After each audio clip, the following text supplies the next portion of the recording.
This is a communique issued at the end of the third quarter 2021 general meeting of the Conference of Speakers of State Legislatures of Nigeria, held on 23rd October 2021 at the Government House, Katsina State.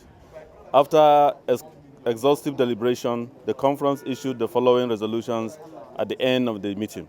1.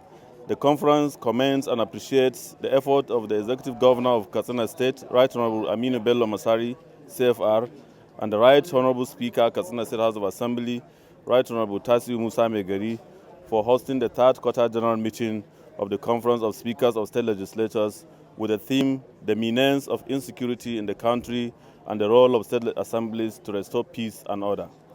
2. The conference again decries the spate of insecurity in the country and resolved to work out legislative frameworks to complement the efforts of the federal government to fight the insecurity in the country. 3.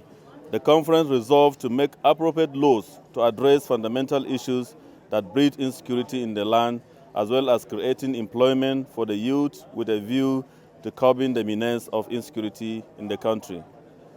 4. The conference, while commending the governors who have given assent to the fund management bills passed by their respective state assemblies, calls on other state governors who are yet to do so to give assent to this noble bill for effective and efficient implementation of financial autonomy across the nation.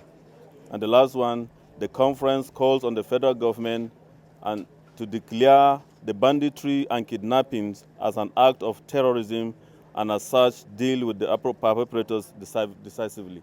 This is the communique of our meeting. Because of the activities of the bandits, anything they do, we see it as a banditry, as a terrorist act, and we therefore hope and we pray that this will serve or will be a solution to the problem of insecurity in Nigeria. Thanks for checking out SYMFONI on YouTube. Please be sure to subscribe and like our videos for updates.